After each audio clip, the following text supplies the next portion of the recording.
Easy English reading. My first aeroplane. My first aeroplane. How long ago that was. I bought a Lauda Magna, that was the name I gave to my aeroplane, in the spring of 1912, when I was quite a young man of 24, with beautiful blonde hair on a very young head. I was a sportsman, a good runner and swimmer. In fact, I liked every kind of sport. I loved motoring and I had a motorbike. So when I heard about the first aeroplane, I said to my mother, "If I'm not the first to fly in our town, I'll leave it forever." Poor little mother. She was terribly afraid for me. But she agreed and even got me the money to buy an aeroplane. Aeroplanes were very expensive in those days. 350 was the cheapest. Most aeroplanes cost 400, 450, even 500 guineas, and they were sold without any kind of guarantee. As soon as I had the money, I went to London on my motorbike. I wanted to buy an aeroplane right away. I went from place to place, but everywhere I got the same answer. Sold out. We will not have them before the beginning of April. I got a Lauda Magna at last at a little place in Blackfriars Road. Even now I do not want to say how much I paid for it. But the fact is that within a week she was in my mother's garden. How glad I was. I had had no lessons. All the good teachers had been busy for months. But I told my mother that I had had lessons and immediately started preparing for my first flight. A Lauda Magna was a good thing for its time, but now I think any schoolboy would laugh at it.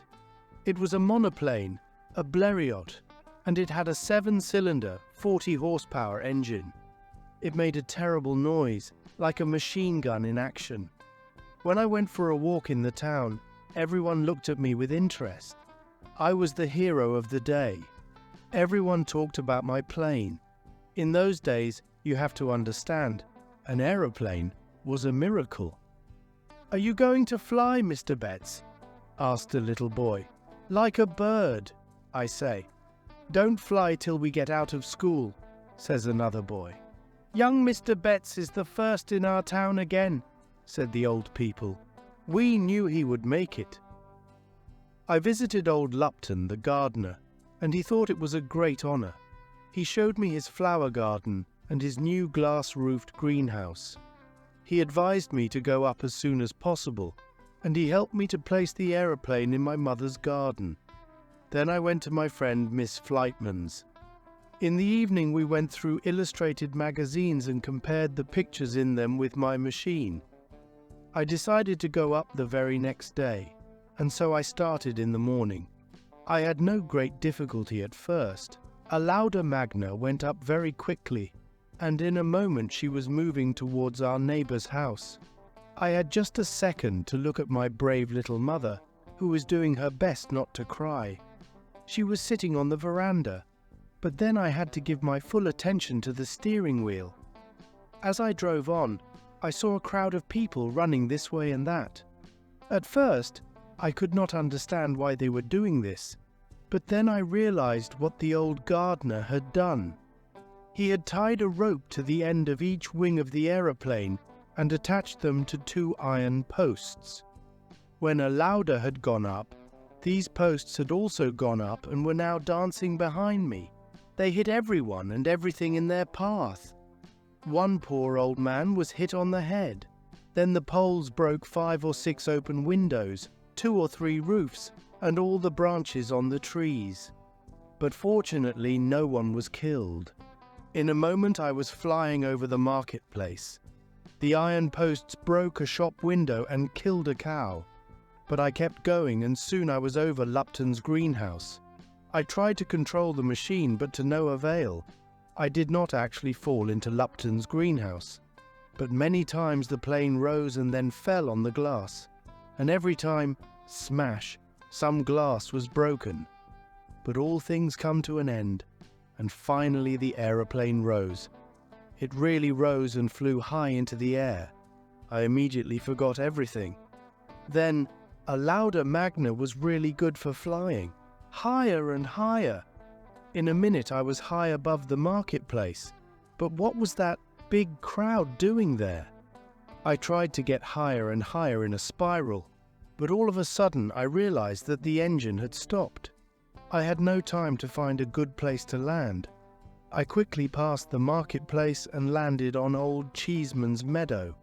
Cheeseman was a shopkeeper who had a lot of pigs. His pigs were in the meadow at the time, so I had to land in the middle of them. I could find no other place to land. 2 of the pigs were killed under the plane. I was now on the ground. I stopped the engine, got up and looked around. A crowd was approaching, shouting angrily. I jumped off a Lauda Magna. What could I do, 1 man against 100? I ran away quickly and got to the police station before they could catch me. "Hello," said Inspector Newton. "What are you doing here?" "I want to stay here for a while," I said. "People don't understand that I wanted to organize a First Aviation Day for our town, and now they're all very angry." Inspector Newton allowed me to stay at the station all day. I only left when it was quite late and nobody could see me. For a few days I stayed alone in my room. My poor Lauda Magna was still lying on Cheeseman's field. At last I got permission to take it back.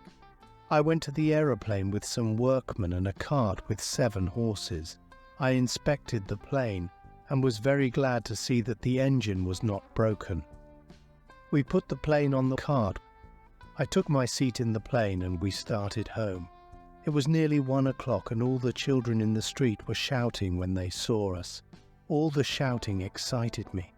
I realized now that what I did was very stupid.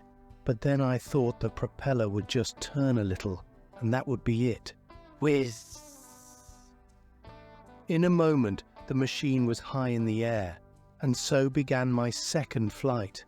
I thought I was flying towards my house, but it was very difficult to keep control of those early planes, and you see, nobody had given me any lessons, so I had to land in our neighbor's garden. But at that moment, he and many of his friends were having lunch. I almost landed on them. They were having their soup, and I came as a sort of dessert. To this day, I cannot understand how it is that I did not kill anyone. The plane smashed through the veranda. Me, the engine, and the center section of the plane went straight through the windows into the living room. It was good that the windows were open, and I did not go straight through the glass. That was the end of a Lauda Magna, my first aeroplane. This time I did not even try to take it out of the garden. Then the storm began. The people of our town were practical people, and they decided to make my mother and me pay for everything that was broken and for every animal that had died since the beginning of the 19th century. And the tariff was high. Cows cost 25 to 30 pounds, pigs about £1 each, verandas for 45 guineas, and so on. Some people thought that a real era of prosperity had arrived for the town. I told them about faulty machinery and about the firm in Blackfriars Road that had sold me the aeroplane. But they would not listen. They took my motorbike. I had no other possessions, and of course, Mother said she did not want to pay for me. Nevertheless, they made her pay something.